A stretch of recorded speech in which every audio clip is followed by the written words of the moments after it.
Welcome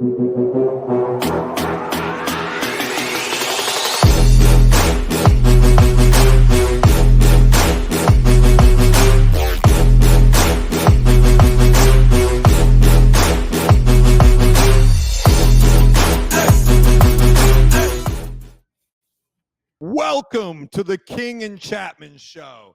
I am Brent Chapman. It is August 24th, a beautiful, bright Saturday in Dallas. You can see the sun shining on my co-host, the one and the only, the original Fab One, Jimmy King. Trying to get my crown on tight today. What's up, B?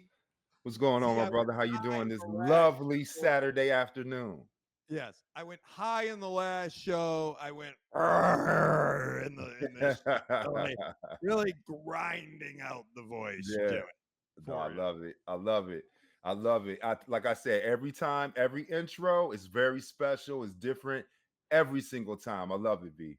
Well, I try to mix it up, and honestly, if I tried to do it the same way every time, it wouldn't work very well because I can't remember that far back.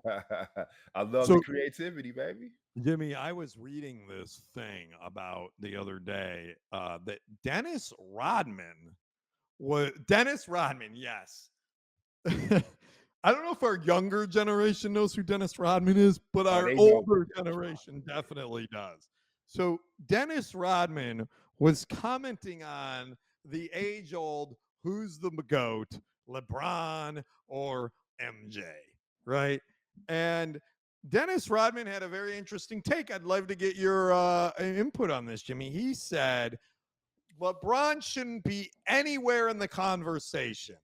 He isn't that good. He doesn't have any moves. There's lots of guys, and he started naming guys that have moves that can get by you. LeBron doesn't have any moves. He's big, he's strong, and he just bullied you. His move was a layup, and he went straight ahead and laid the ball up. And he said he would never even have gotten to me because Scottie Pippen would have shut him down before he even got into me when I would have shut him down. I agree. So this is I know this is a weird way to start our show, but it's an interesting conversation on the whole LeBron, GOAT, Michael Jordan. Do you agree with Dennis Rodman? I absolutely agree with Dennis Rodman. Whoa. Dennis Rodman is 1000% correct. Wow. I do appreciate LeBron's game. I do appreciate he is one of the greatest of all times. He is. He's not the greatest. And then when we talk about GOATs, right? To this era, he's their GOAT. He's the kids' GOAT today. They haven't seen Michael Jordan. It's kind of like Wilt Chamberlain. I didn't get to see Wilt Chamberlain play. But a lot of people. You asked my dad who the greatest player of all time is? It's Wilt Chamberlain. There's not even a question. It's not even a question. It's not even close. So when you talking about GOATs and errors, it's hard to. Well, it's easy to talk about guys and their errors and being the great. You could say Wilt dominated his era. You could say Michael dominated his era. You could say LeBron dominated his era to a certain extent. Did he? Because Steph Curry. Here's the answer to your question. Did he? Because Steph Curry was pretty dominant in LeBron's era. And that's what I'm getting at.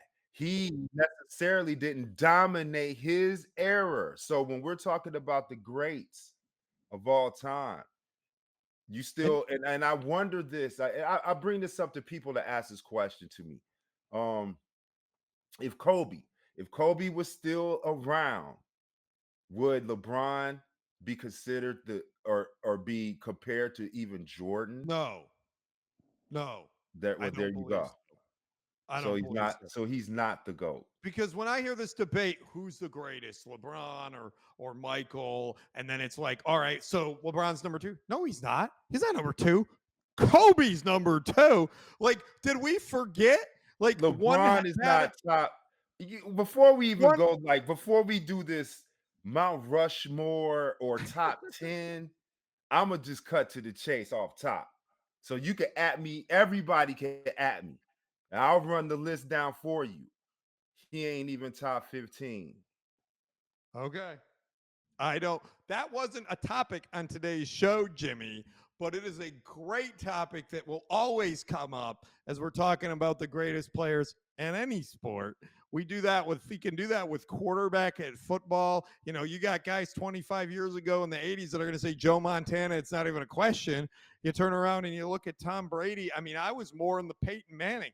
Peyton Manning to me is one of the greatest quarterbacks. Maybe he doesn't have all the accolades, but the way the guy played the position was just, legendary. So moving along, Jimmy, Tell we you, are going. but I'll tell you what LeBron is the GOAT in, or could be considered unequivocally the GOAT. Off the court, he's built a very a great Yeah, conglomerate in business as far as he's his business not even the concerned. I goat in that. appreciate, huh? Michael Jordan No, no, makes no, a no, half no, no, billion no, dollars no, a year, no, no, no. and he doesn't sell shoes Yes, anymore. yes, yes, yes. Jordan, that's why he's the GOAT too, because he's the GOAT. But if we're going to elevate LeBron, if we're adding in, you know, outside of basketball, as far as criteria, then we could put LeBron in there. Yeah, that's fair. But straight basketball, we on the playground. I got 15 guys. I'm gonna look at before I look at him. I'm not gonna debate you on that, Jimmy. I don't have 15 guys that I can name. Although I do think Derek Harper would be in there somewhere on my list because I really love. I got on the Mavs shirt today, Retroplex, Well, you know repping my man Hart. That's right. repping Hart gonna DA, D repping you up. Harp. All He right, gonna talk so mad Jimmy, junk, and he let's gonna get shoot into the the tray show, wide Jimmy. open. Let's get into the show. Week 0. What is week 0, Brent? Well, week 0 is before the first week of college football, which is next week. They have a week 0. So there's 4 games. There it is. That's the big one this week. This is Florida State versus Georgia Tech inside Aviva Stadium in Dublin, Ireland. So we're going international for this game. There's 4 games this week, Jimmy. Montana State at New Mexico, Delaware State at Hawaii, and our Southern Methodist University Mustangs at Nevada. So this is like kind of the appetizer to the week 1. The week 1 is traditionally after Labor Day. Next week, there's a bunch of top 25 matchups. You got Georgia and Clemson, Notre Dame and A&M, LSU and USC. Big matchups next week. But Jimmy, should college football move up its season for good instead of having this appetizer? Just go all in the weekend before Labor Day and call that week 1. Eventually, we'll probably get to that because they got to start paying these NIL checks. Well, So it's saying gonna you'll financially see it they need to pay expand more just money. like the NBA, right? I Oh, mean the NFL. NFL. The NFL NFL added a keeps game. wanting to extend. Yeah. Yeah, they extended to 17 games. Yeah, college extended well, they had 9 games, then it went to 10, then it went to 11, then it went to 12, now it's 13. So yeah, we'll see 14, 15, 16 games, just like a normal NFL. NFL season. That's right. Eventually, they're going to push it out. They're going to find a way to capitalize it because the shift in what's going on with the athlete student, because I ain't That, calling them student athletes no no, more. you're not. That's a Athletes. misnomer. I'm gonna Yeah. change that whole definition.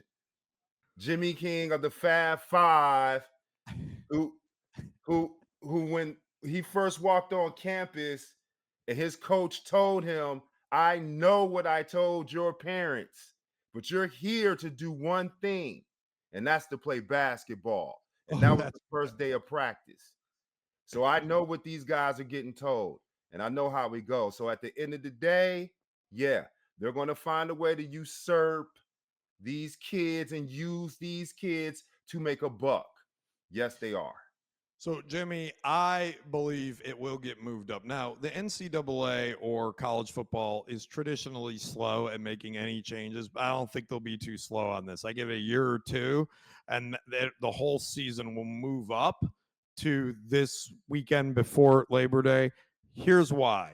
Our next topic is going to be about the 12-team playoff, right? So they got to move things up.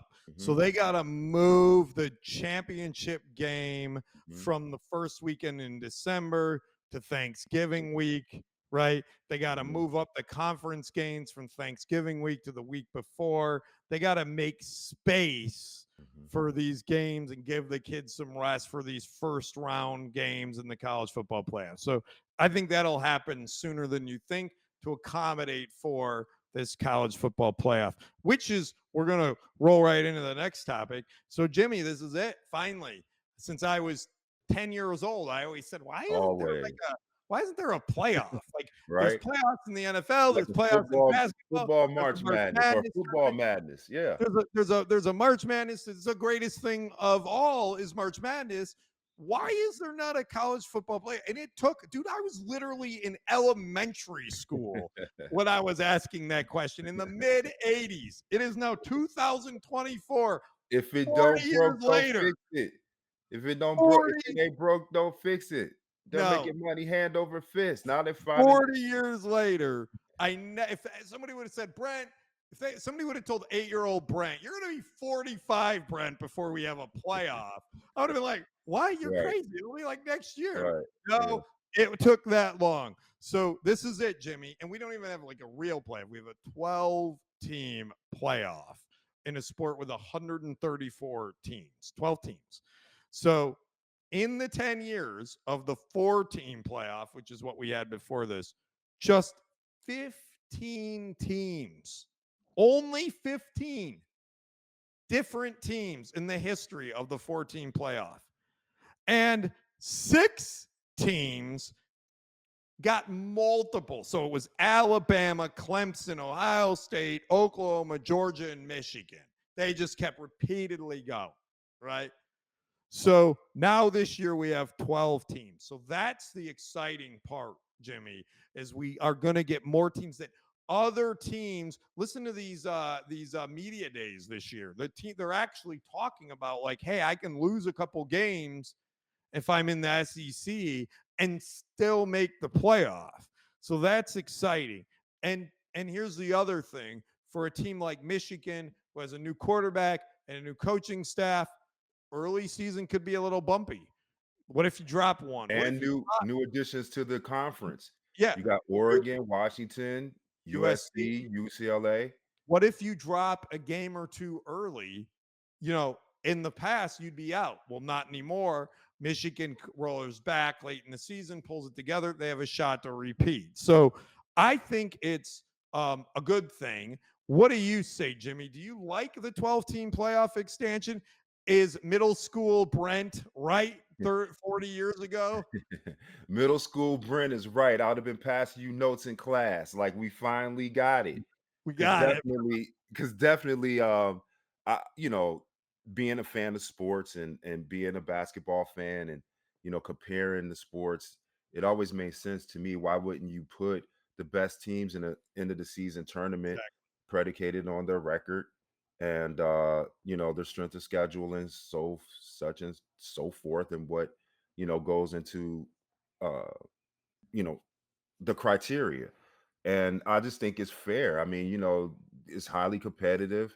How can you hang your season on one loss or two, and then your season is over? Now it gives guys a chance, and it also gives the little quote unquote little schools a chance, a fighting chance, where this is one, more than one and done. You play in and you keep playing till you win a championship for it, but at least gives the guys who weren't able to get in. Like I forgot last year. I think it would have Florida been State. Florida who, State. who was it? Florida. Florida State had a yes. Florida State undefeated. They should have been in They should versus have the been. Alabama who lost two They games. should have. Alabama could lose 7 games and they'd still be in the playoff. Like, there is literally, at least Nick Saban, Alabama, there is literally nothing Alabama can do not to make the playoff. They But will again, always, they have an I think automatic. it's great on both sides. I think it's great. It gives the power, the big power schools, a little leeway that it's not just 1 or 2 games and then their season over, and By it the way, also gives the smaller schools an opportunity that when they go undefeated, or if they lose a game or two, that they can still get into the playoffs and play their way. Jimmy, Uh, and now we take out the guesswork, right? All the guessing. We could see the product on the field and let our Jimmy, eyes you're do right. the A major conference team can lose 2 games and still make the playoff. And a team like Alabama can lose 6 games and still make the playoffs. So everybody wins with this, Jimmy. Now, speaking of Alabama, we have to talk about them now because for the first time in many, many, many, many years, Nick Saban is gone, bro. There is no more Nick Saban at Alabama. So it is a massive season of change for them. That'll be the theme for the Crimson Tide in their first season post the Nick Saban era. He retired, as we all know, and they brought in Kalen DeBoer, who was the head coach at Washington, who built up that program very quickly. I believe beat. Did they beat Alabama? No, Texas beat. No, yeah, they beat Alabama, and then they went on to play. face them in the national championship Mhm. game. Uh, so yes, Kalen DeBoer is the new head coach. He was 25-3 in 2 seasons with Washington. And he's 67-3 in 5 seasons between the other teams that he coached, but they were small teams like Fresno State and Sioux Falls, something, and NAIA. So the guy isn't like a Big Ten coach. There will obviously likely be an adjustment period, but how do you think number uh, number 5 Alabama will handle life after Nick Saban, Jimmy? Do you think it's just business as usual? There's still going to be a top contender, or do you think it's going to be a couple-year adjustment period under a new coach and a new system? Where is Alabama, or is it gonna be an issue here? And I think Alabama's Alabama. They got too much talent. They got the best recruits in the country. They're the fastest. They're the biggest. They're the strongest. They've always been well coached under Saban. I think the people who are still there, the culture is built. DeBoer coming in, bringing his philosophy, being a winning coach where he's been, albeit smaller schools, NAIAs, he still won. And the structure and the philosophy now just has to be bought in by the players. And once they get comfortable with his style, I don't see anything really dipping off unless he's really, trying to fit a square peg in a round hole. But I think the guys there now will want to win. I think it's fresh blood, fresh air, probably a new rose-colored glasses that they can see through. So them dropping down to 5 will also give the motivation to get back to that 1-2 spot that they're used to. So I don't see any dip off. I actually see them being more motivated and actually even better. Yeah, that's a really great point, Jimmy. But I'm going to disagree. Of course you I, are. yeah, I I think Alabama's in trouble. I think that they have had the Nick Saban thing for a very, very long time. I think that there's an institutional way that things happen. I don't think Kalen DeBoer is the same as Nick Saban. That doesn't mean he isn't a great coach. He might be a great football coach. I just, I just have doubts that you can replace a guy like Nick Saban with a guy that coached 2 years at a big football program and not expect some bumpy waters. So here's what I think. Well, it I'm depends gonna on the I'm gonna step management. out here. It I'm gonna depends on the step out. management style. He's coming from a major program in Washington. They came off a national championship run. So he has these guys playing at a high level and they're disciplined. Like that's really what you need. You need guys to buy into the system and be disciplined and then to play, to their potential. And with the it's not like Alabama has a bare cupboard. It's like their cupboard is No, I know. overstocked and full. I'm going to make a prediction, Jimmy. They're going to miss the college football No playoff. way. No way. You didn't let Okay, me yo. Hey, Nate. Mark this down right now. Go ahead and say what you about to say about Alabama. I want to hear They're going to miss the college football playoff in one of the next 3 years. Oh, okay. All right. Not this year. Maybe. They're not missing it this year. Look, I I'll give you understand. maybe the third year, but I don't even see that. I understand there's a bias and they can lose 3, maybe 4 games and still get in. And you think I'm joking? You think I'm joking? Alabama can lose 4 games and still get in as the 12th seed in this thing. Yeah, absolutely. And there is such a bias for them. So that makes the prediction really hard. That's what's going to make these playoffs great. It's like you may get like a 4-team Alabama team, or this is like Alabama getting in the playoff is like an election in Venezuela, right? It's like kind of like whoever they want. It's like, yeah, I got enough votes. Yeah, that's fine. What happens at 3 a.m. stays at 3 a.m., right? or a U.S. election. Because I remember going to sleep.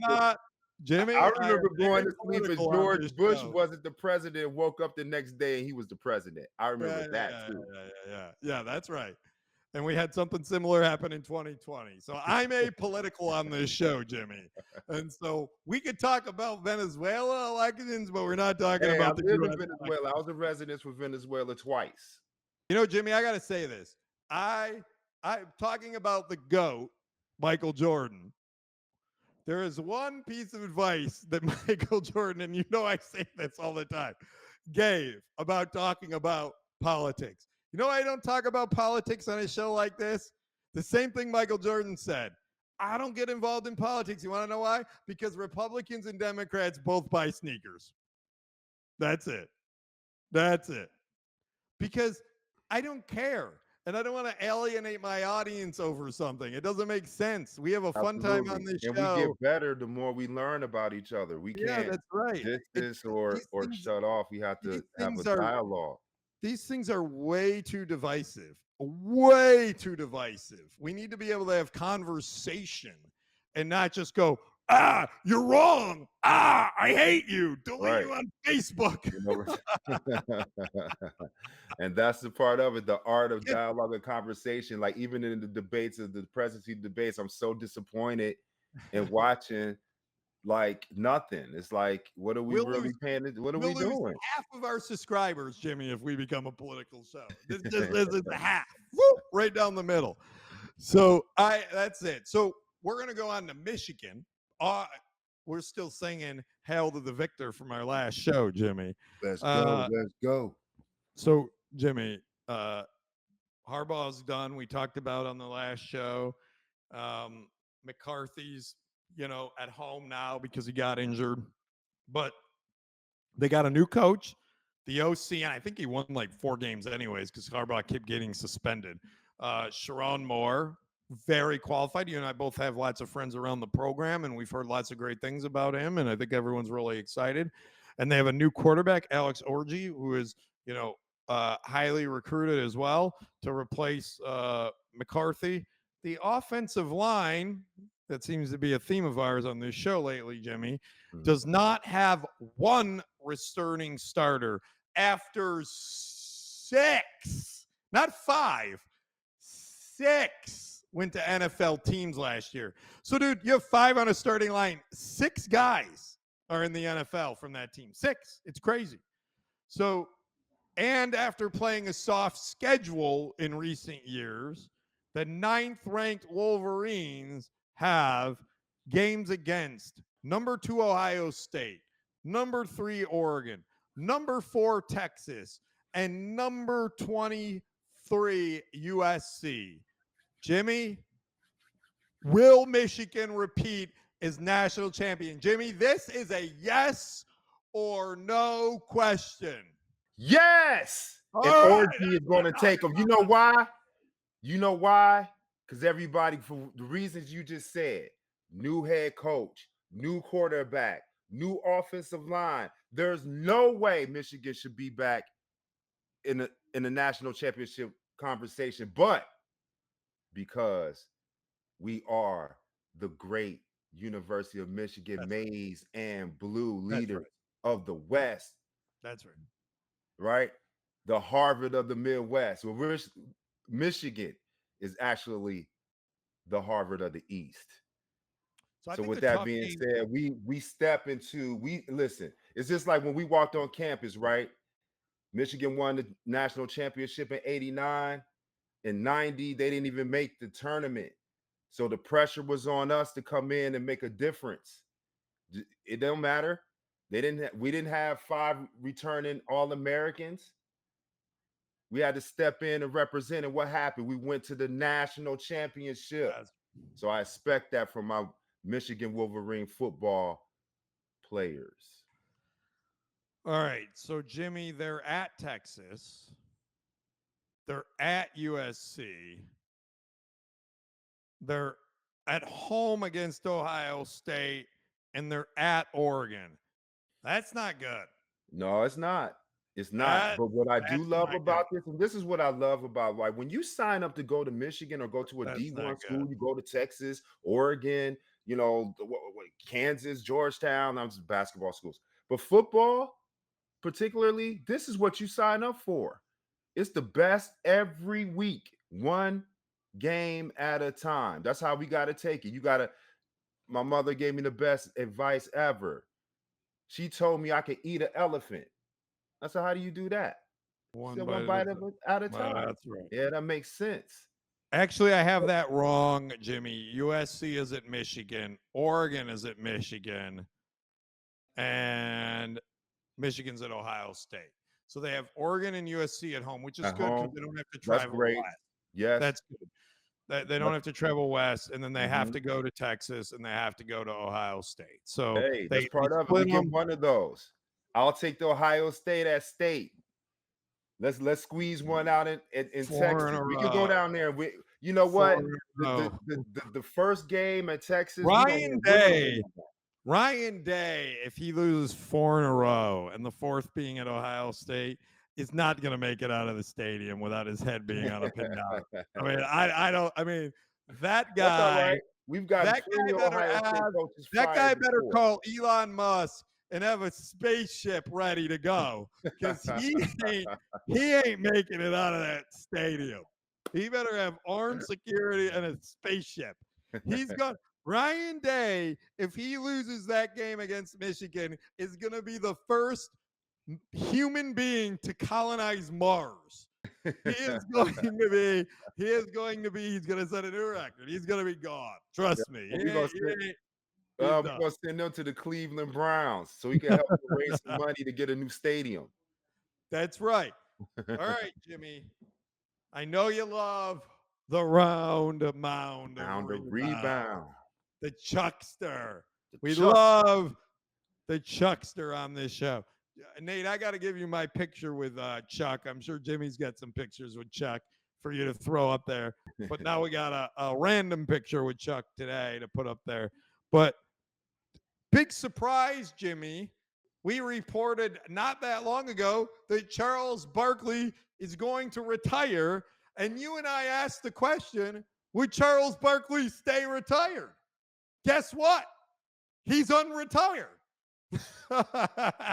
It's hard to retire doing something that you love. And it looks like they're having a great time and having fun. And, hopefully they'll be able to, recapture the show and bring everybody back. But Charles, particularly, they offered them like 100 million. So that's what they're reporting. So it's probably more than that. Well, so here's what's crazy is, yes, he signed a 10-year contract extension with TNT Sports in 2022. 10 years. So that's a massive deal. But here's the thing: TNT lost the rights to games and now they're suing the NBA to honor the agreement. Mm-hmm. So this is going to be interesting. I think Barkley's retirement might have to do with whether they actually win that lawsuit or not. I mean, because they can't pay Barkley. There's no games to. Sorry about that. There's no games to report on. So I don't know. The bottom line is this. Neither of us is surprised that Barkley actually unretired. Now, we have to go back and check the video. I know I said there was 0% chance he would retire. I can't remember what you said, but I know what I said. Zero. I don't remember, but I probably said he wouldn't because I'm always right. So I'm gonna go with I said that he wasn't going to retire. Nate, we're gonna have to. Right. That sounds about right. Nate, we need CNN to fact check that for us. Okay? That's what I'm we gonna do need. I'm gonna do my Donald Trump. No politics, Jimmy. No politics. Okay. All right, Jimmy. Last but not least, Aaron Judge. This guy is an absolute beast. He cracked open the scoring last night with his 48th home run of the year, Jimmy. He became that was the only run the Yankees needed to win the game. He has hit 6 home runs in the past 7 games. Yes, 6 in the past 7 and 7 in the past 10. He is just crushing it. Over the past 99 games, he is hitting 379 with 44 home runs. 379 with 44 home runs. I just want to put this in perspective. No one in Major League Baseball history has ever hit 379 with 44 home runs over 99 games, period. He is on it. And I'm talking about Mark McGwire, Sammy Sosa, Barry Bonds, a little bit of all that. Even that era, there wasn't a guy doing this, right? So only 2 players in MLB history have hit at least 60 home runs in back-to-back seasons. My baseball hero, Mark McGwire, and Sammy Sosa. And Aaron Judge is on pace to do it again. He had 61 last year. Jimmy, will Aaron Judge surpass last year's great season and make it 2 great seasons in a row? Well, he's clearly on the path to do so. I just saw a clip that he and another of his teammates combined for the most home runs before September in the history of the Yankees. It's got to be Juan Soto, right? He's amazing. Yes, that's what it is. And also too, like, you know, we're talking about like Barry Bonds, Ken Griffey Jr., like Jose Canseco, like you talking about all-time greats that haven't touched this mark. And we, you know, these are legends of the game and people that when we, you know, talk about batting averages and home run, are in my mind off the chart. And for him to be off the chart is special. So yes, it'll be great. It's a great run. I'd love to see him finish it out. I'd love to see him break the record and continue to grow because it's good for the game. There's no controversy around it. You know, people are you know, really becoming interested. So, you know, kind of the controversy for some of the guys that we discussed earlier around their home run hitting days. There's nothing here. It's pure baseball. It's awesome to watch. It is really cool. I really was into baseball during that McGwire's Sosa. Like, I love that. I grew up as a kid watching McGwire. He was my guy. You know, this is Aaron Judge looks like Mark McGwire. He looks like Sammy Sosa. He looks like Barry Bonds. He looks like a guy that's a home run hitter. It's awesome. I'm enjoying it and love it to watch. Well, that's it, Jimmy. We're moving along to our last word, and I'm going to go first. Jimmy and I were at a cool event last week representing the King and Chapman show. And I met a guy, Jimmy. He's a chief information officer, so head of technology for a company in Colorado. And he was telling me, I don't think you got a chance to talk to him. He was telling me a Jose Canseco story, which you just reminded me of. So I love Jose. He plays professional softball. Now, I did not know that the guy that I met plays professional softball. I didn't know that exists. So he's telling me stories about professional softball. And he says, you know who else plays professional softball, Jimmy?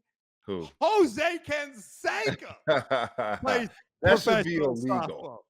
No And way should he be able to hit a softball the way he hit a baseball. That should be illegal. He showed me some of the video. It is ridiculous. And it is slow hand. It is like church league, beer league softball.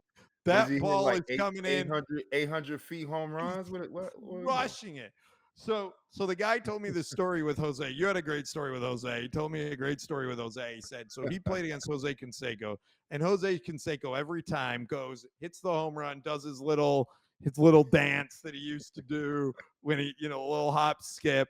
And so my buddy, the guy that I met, he said, well, he got in this rhythm where he also would step up and he was going home run for home run with Jose Canseco. And then so he started, doing a little bit of the celebrating too to kind of get at Jose. So he hit this home run and Jose comes out of the dugout onto the field to confront the guy, right? And what does he do? You ready?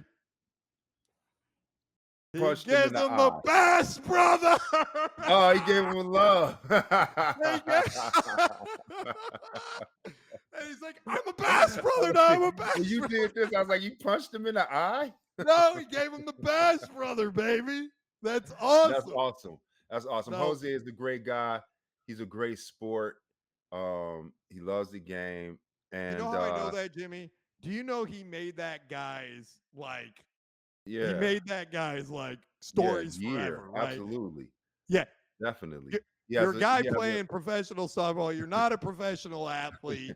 You go and you get to be a bass brother with Jose Canseco. That is humble on Jose's part. That is awesome, right? Awesome. And that is a story that guy will have to tell guys like you and me for the rest of his life. That's awesome. Bass Brothers, baby. Go Bass ahead, Brothers. Your last word. Last word. So I'll piggyback off that. I got a last word concerning Jose Canseco. Oh, it's all Jose Canseco stuff. He and I did a show in Vegas called Renegades, and he told the story of why he actually juices. And to this day, he still juices, and he swears by it as a health benefit. And the reason why he swears by it and the reason why he continues to do it is because when he was a kid, he wanted to be the best in the world. His mother was dying. She was on her deathbed. And his last memory of her was he promised her that he will become the best player in the world. So his motivation is different. So when he explained that story to me, I have a different perspective of why he does it. And that's all I wanted to share. So I'm going to make a disclaimer right now. Jimmy's opinions on the show are Jimmy's own opinions and do not represent the show. We're not pushing steroids. We are not advocating for stories. These are stories. These are stories. You can still at me, though. You can still at me. I ain't scared. I'm Bernie Mac on the mic. I ain't scared of y'all. Oh, Jimmy, you're really coloring within the lines outside the lines today. You're talking about politics. You're talking about right years. Here you got it going, bro. Right. Enough is enough. I'm the original King James. This is actually true. This is true. And with that, I got to end on that. Thank you, Jimmy. Awesome as always. Thank you, everyone, for watching. Peace. Peace.